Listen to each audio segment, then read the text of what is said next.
in practice, I interact with pet owners and pet lovers, animal lovers, what we say, like they feed animals on the street, they look after them, they get them spay and neutered. But we इतना कुछ सुनने में आता है कि उनको बहुत तकलीफ़ें होती हैं जब वो फीड करते हैं या एनिमल की हेल्प करते हैं, तो काफ़ी रेजिडेंट्स ऐसे होते हैं जो उनको पसंद नहीं करते। तो इन चीज़ों को बहुत सेंसिबल और बहुत ही सेंसिटिव इशू है ये। सेंसिबल मैंने इसलिए बोला बिकॉज़ हम लोगों को दोनों पक्ष देखने होते हैं।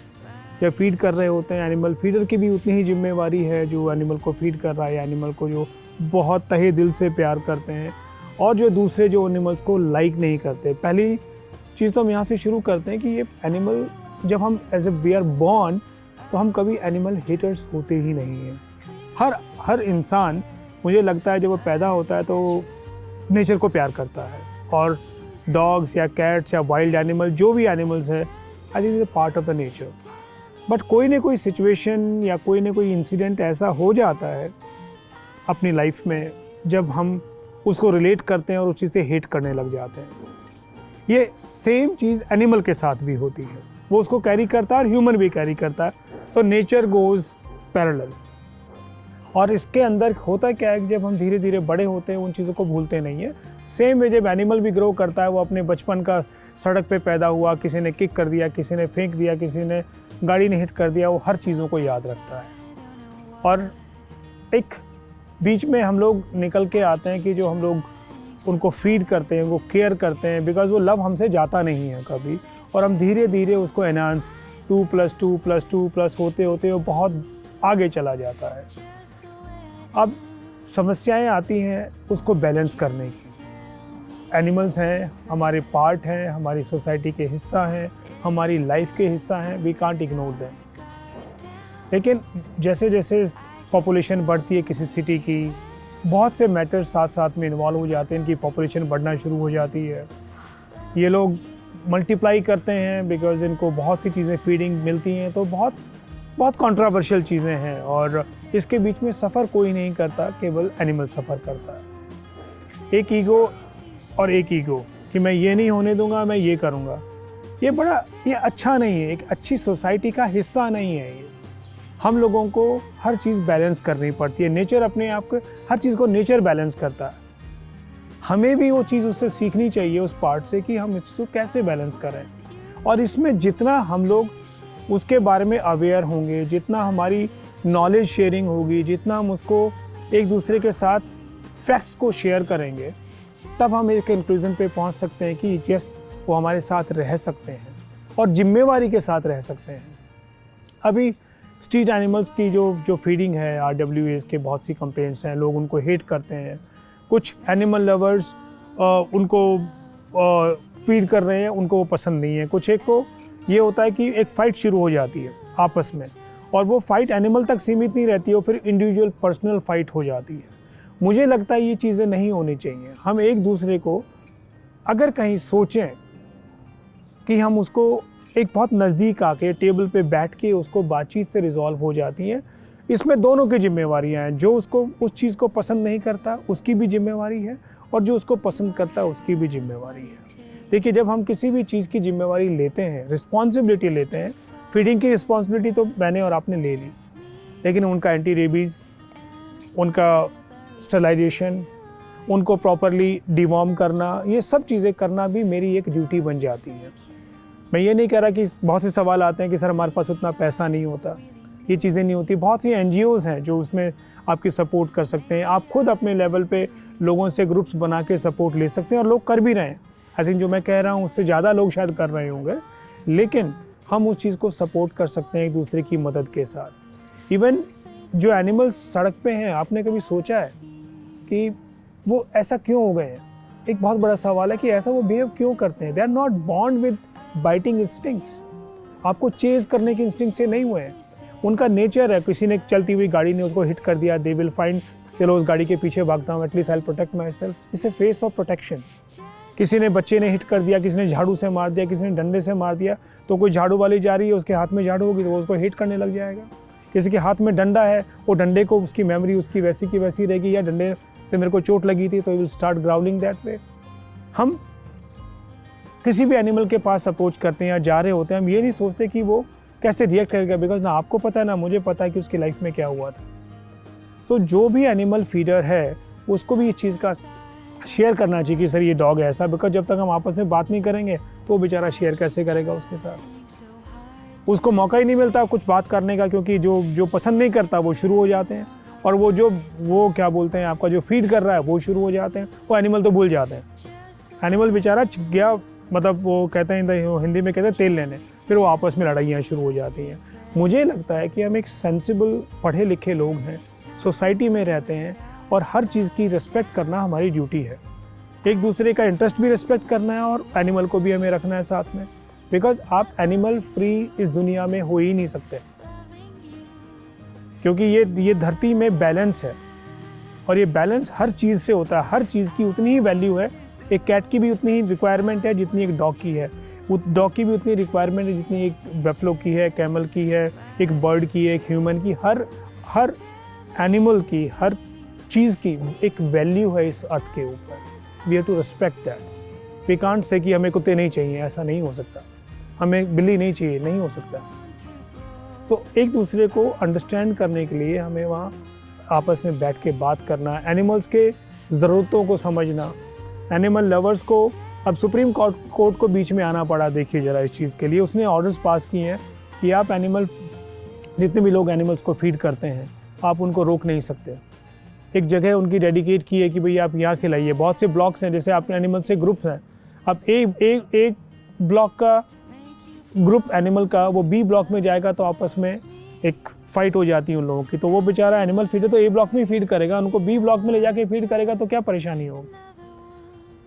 वो आपस में डॉग्स फाइट करेंगे तो फिर आप सब डिस्टर्ब होते हैं हम लोग।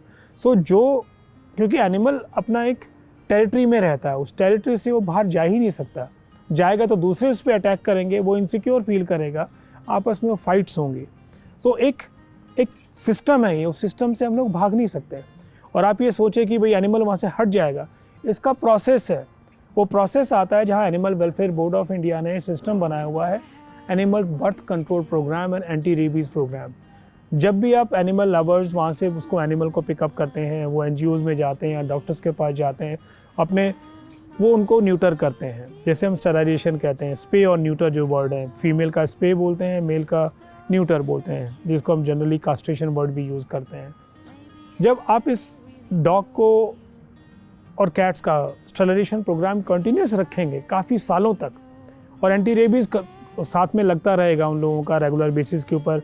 आप किसी NGO से कह सकते हैं कोई, और अपने लेवल पे एक एंटी रेबीज़ कैंप ऑर्गेनाइज कर सकते हैं, अपने लोकल वेटनेरियन से कह सकते हैं कि वो आके वैक्सीनेट कर दें, या उनके हेल्प से आप मिलके वैक्सीनेट करवाइए। बहुत सी चीज़ें रिजॉल्व हो जाती हैं। जब कास्ट्रेशन और स्पेइंग हो जाती है, यानी स्पे और न्यूटर हो जाता है, एनिमल का नेचर वैसे ही अपने आप में काम डाउन हो जाता है काफ़ी। नंबर 1। नंबर 2, जब हम स्टेट पॉपुलेशन की बात करते हैं, मल्टीप्लाई क्यों होते हैं? मल्टीप्लाई इसलिए होते हैं बिकॉज उनको बहुत कुछ खाने को मिलता है, बहुत वो गंदी चीज़ों पे गार्बेज पड़ा हुआ है, कहीं भी फीड करते हैं। वो खाने की तलाश में आते हैं आपके पास और प्यार की तलाश में आते हैं।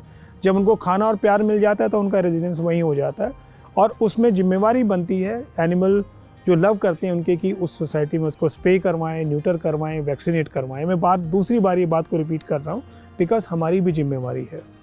नंबर 2, जब उनका रेबीज़ टाइम से होता रहेगा तो एटलीस्ट रेबीज़ का खतरा बहुत कम हो जाएगा, बाई चांस अगर वो लीक करता है या बाइट करता है तो। दूसरा, जब उसका न्यूट्रिंग होता रहेगा तो ऑटोमेटिकली वो डॉग पॉपुलेशन कम होती रहेगी। डॉग पॉपुलेशन कम होगी, इनकी भी एक लाइफ स्पैन है, कोई 12 साल जीता है, कोई 13 साल जीता है, कोई 14 साल जीता है। वो धीरे धीरे करके वहाँ से वो एनिमल पॉपुलेशन ऑटोमेटिकली कम हो जाएगी। So it's a slow process but it is a process. तो हम ये नहीं कह सकते आज के दिन कि भैया इनको हटा दो, हटाना तो कोई शब्द है ही नहीं। आप उनको वहाँ पे लोकली अच्छे तरीके से मैनेज करें हम लोग उसको, जैसे बार बार कह रहा हूँ, spray, neuter, vaccination, timely feeding. जब उनको समय पे खाना मिल जाएगा तो वो खाने के लिए क्यों भागेंगे, क्यों आपकी थैली के पीछे भागेंगे, या क्यों आपको आपका जो क्या बोलते हैं गार्बेज की तरफ भागेंगे।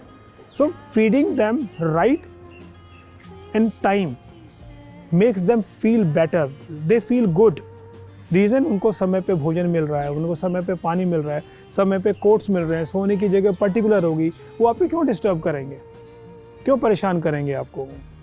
तो मेरा मानना ये है कि अगर हम एक बैलेंस लाइफ को जिए एक सोसाइटी में, एक RWA की मदद से, और सारे एनिमल लवर्स, सभी एनिमल लवर्स होते हैं बाय द वे, मेरे को ये बार बार मैं कह रहा हूँ, एनिमल लवर्स, सब एनिमल लवर्स होते हैं, बट कुछ इंसिडेंट्स हमारे को किसी ने काट लिया, किसी डॉग ने बचपन में चेज़ कर लिया, तो हम उसको याद रखते हैं, वो बिकॉज हमारी मेमोरी से जाता नहीं है, और उसको लाइफ लॉन्ग एसोसिएट करते हैं, 4 लोगों को और बताते हैं यार मेरे तो पीछे पड़ गया था, वो काट गया, तो एनिमल्स तो होने ही नहीं चाहिए। ऐसा नहीं होता। इसका मतलब तो गाड़ी ने किसी को सड़क पे मार दिया, आदमी मर गया, तो सड़क पे गाड़ी नहीं होनी चाहिए। भाई गाड़ियाँ क्यों हैं जब उस आपसे एक्सीडेंट हो रहे हैं, ट्रक्स क्यों हैं? वो भी तो एक इंसिडेंट ही है, वो भी एक इंसिडेंट हो सकता है कि उसमें हो गया, और वो आपको सड़कें तो मतलब सड़कों पे तो लाखों गाड़ियाँ हैं, तो लाखों कुत्ते तो नहीं है। सोसाइटी में 10 होंगे डॉग्स, 15 डॉग्स होंगे। आप सड़क पे चलती हुई गाड़ियों को रोक सकते हैं क्या? उनके एक्सीडेंट्स को रोक सकते हैं? यस, रोक तो सकते हैं, कम कर सकते हैं। एक लॉज होते हैं चीज़ के। तो जैसे जैसे हम लोग अवेयर होते जा रहे हैं, हमें नॉलेज आती जा रही है, हम एनिमल के नेचर को समझने लगे हैं और ह्यूमन नेचर के साथ उसको कंपेयर करते हैं, तो हमें शायद एक बैलेंस ढूंढना पड़ेगा। बहुत सी चीज़ें आजकल बिहेवियर के ऊपर काम हो रहा है, उनका बिहेवियर कैसे ठीक किया जाए। आई थिंक जितना भी एनिमल ग्रुप्स हैं, जो लोग उसमें जुड़े हुए हैं, जो उनको प्यार करते हैं, उनमें से कुछ लोग इतने अच्छे और इतने समझदार हैं कि उनके बिहेवियर की बात भी करते हैं, उनको अच्छे से फीड करते हैं, उनको अच्छे से प्यार करते हैं, लुक आफ्टर करते हैं, थोड़ा बहुत ट्रेन भी करते हैं। अगर आप देखिए उनकी गाड़ी आती है तो उनको ऑटोमेटिक दूर से पता लग जाता है कि गाड़ी आ गई है, मेरा तो भाई रखवाला आ गया। इट्स नॉट उनके आने के बाद वो बहुत ज़्यादा बॉसी हो जाते हैं, no, they only look for love. वो आपसे प्यार ढूंढते हैं। कभी कभी कुछ इंसिडेंट्स हो जाते हैं, जैसा मैंने बताया आपको, हम सब अच्छी अच्छी गाड़ियाँ लेके घूमते हैं सड़कों पे, लेकिन कुछ गलतियाँ हो जाती हैं, कुछ एनिमल से भी गलतियाँ हो जाती हैं, लेकिन उसको हम आराम से, जो एनिमल लवर्स हैं वहाँ पे सोसाइटी में, या जो एनिमल की टेक केयर करते हैं वहाँ पे, या वेटनेरियन से, उनसे मिल के आराम से इन चीज़ों को रिजॉल्व किया जा सकता है। लेकिन उनको वहाँ से हटा देना, मुझे नहीं लगता कि एक अच्छा सॉल्यूशन है। ये कायदे से सॉल्यूशन है ही नहीं। हमें समाज में जिम्मेवारी से रहना चाहिए। Let's live and live responsibly. मैं इतना ही कह सकता हूँ, क्योंकि ये सब्जेक्ट ऐसा है कि हम खुद ही दूर कर सकते हैं, कोई और दूर नहीं कर सकता। और एक जिम्मेवारी से साथ रहना और एक जिम्मेवार नागरिक की तरह रहना, आपके अंदर एक अच्छा प्यार और देशभक्ति भी बात करता है। बिकॉज महात्मा गांधी जी ने भी कहा है कि आप अच्छे नेशन की पहचान एक अच्छे एनिमल लवर की तरह होती है। जब आप अपने पशुओं को प्यार करते हैं, अपने नेचर को प्यार करते हैं, आप बहुत अच्छे इंसान होते हैं।